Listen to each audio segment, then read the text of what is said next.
Good morning, guys. Good morning. Good morning. Good morning. It's so nice to be here in the futuristic vision of Prey. Do you like my apartment?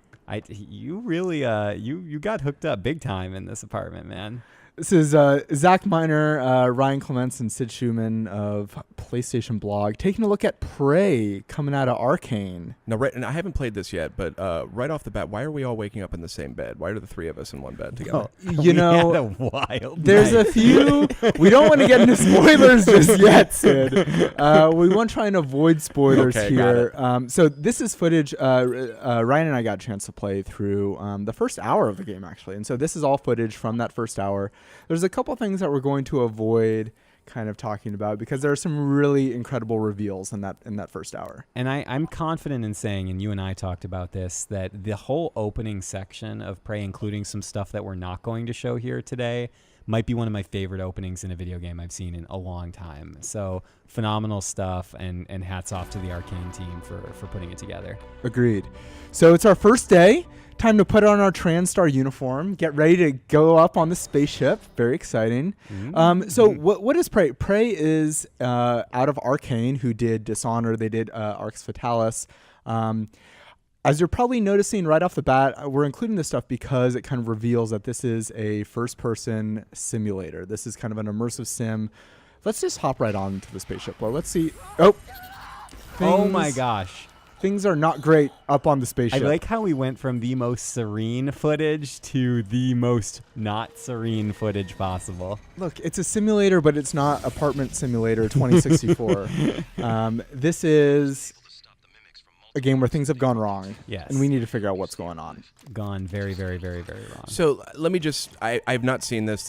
I'm sort of the resident dummy on this one. I am the biggest fan in the world of sort of the shock games. So I actually would consider System Shock 2 to be my favorite game of all time. BioShock high on the list. So without having seen a ton of this game, it's giving me that vibe big time. And absolutely. As it should. I mean, it absolutely has that emergent, player-driven choice style of gameplay that you're going to actually kind of see here represented in this weapon that we're seeing right now, which is the glue cannon, where it essentially allows you to build platforms, immobilize enemies, do a lot of different stuff, and hey, you don't even have to pick it up if you don't want to. I mean, there's essentially so many different ways to work your way through this very, very much damaged and very, I don't want to use the word derelict, but it is a damaged, something's gone south station that your character, Morgan Yu,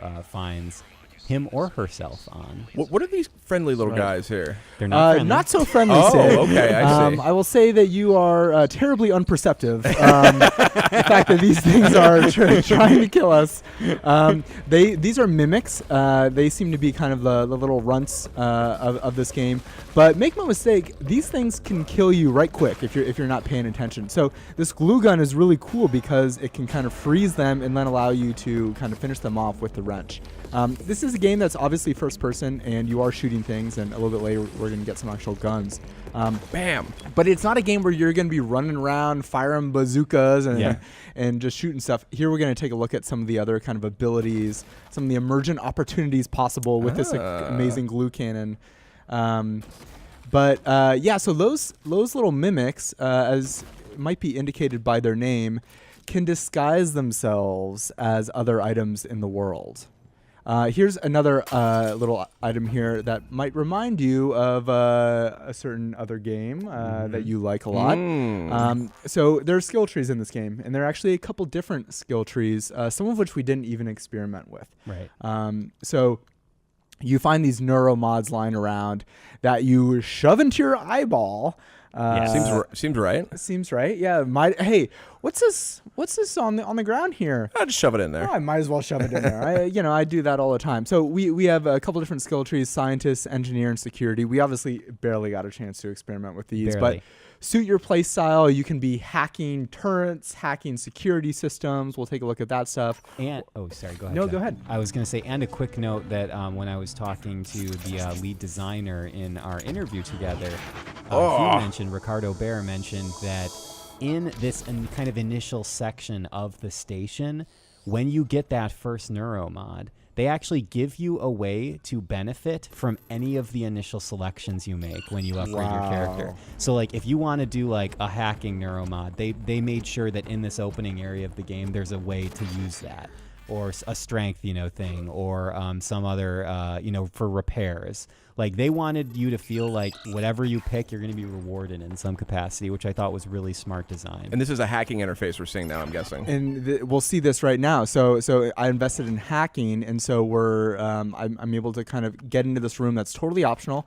And look, I get a weapon upgrade kit. Nice. There's some other stuff going on in the room. I will note, and I told Ricardo this, that Dishonored has been one of my favorite games the last several years. Oh yeah. I am someone that plays those games by reading everything in the world. Oh, absolutely. Arcane. There's so many emails. there are few studios better, in my opinion, at environmental storytelling than Arcane. 100% agree. Right now. And I want to just soak all that in.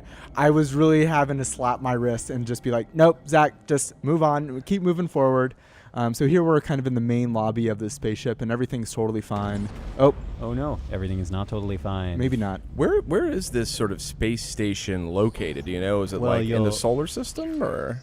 It is in outer space. Okay, yes, it's in outer space. And if you look out the window here, you might see that there is potentially some recognizable celestial objects. Oh, indeed. We're keeping things vague. Very vague. You know what? I fear that there's going to be some spoilers out there. But that's why you just got to stick with the PlayStation blog for all the coverage. So this is the main lobby, and this is kind of the main, I think, hub of the game. And so there's kind of different levels that you can explore of the spaceship, obviously, as we've seen. Here's another example of just some of the completely optional environmental storytelling. Ryan, I don't even know if you went into this room. I know what you're doing here, but I unfortunately did not read all this stuff. But yeah, it's awesome that it's basically a small museum showing the progress of the space station and kind of its development, and the development of the company that facilitated it. So just really awesome stuff. And again, it's like you could just totally walk by this room and not even notice it. So they really, oh my, who are these friendly looking fellas? Again, I'm going to really question some of you guys' instincts. These are not friendly. These are phantoms, and these are the hardest enemies that I saw. Interesting. So did you not go into this room, Ryan? No. Remember, you went much further than I did. I was too busy reading emails. So I had to hack my way into this room. So this, I think, kind of demonstrates how challenging some of the kind of fight situations can be. Bam. So again, these guys are doing some pretty serious damage. You can see the health indicator in the bottom left. And I'm really having to kind of strategically think about how I'm going to kind of pause, put health kits on, and then, use this kind of stun gun or perhaps the kind of the glue cannon to freeze them and then finish them off with the wrench. I think we haven't played much of it, but ammo is going to be sparse, I think. Yeah. Does look like there's a recharging health system, I noticed. It's down in the lower left. It is definitely very, I wouldn't say punishing, but you definitely have to be cognizant of your health and your well-being. Or maybe I'm wrong. What's that meter I see in the middle of the screen that keeps building up? Is that so stamina? That's stamina. Got it. I was incorrect by what I said. Health you need to heal I got yourself. It. Okay. You're not just always going to be at 100%. I retract my prior statement. There is not a recharging health system. And so when you're opening that weapon wheel there, you're just triggering the health kit. I understand. Okay.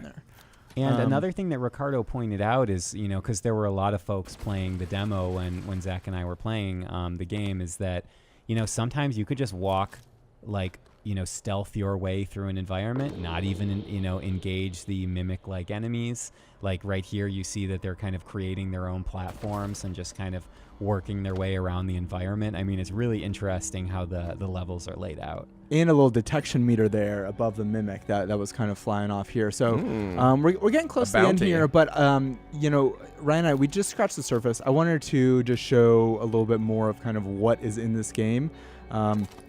So this is your office. This is Morgan's office. This inventory could be ripped straight out of System Shock 2. Right, and like straight out of it. You can upgrade it, obviously, right? You can expand it. So I think the office is going to kind of be your home base, and so there's recycling of materials where you're breaking material, where you're breaking objects in the world down into different components. So there's reasons to pick up all this stuff in the world. Like what am I going to do with this coffee cup? I'm going to throw it across the room, but I could have recycled it. Really?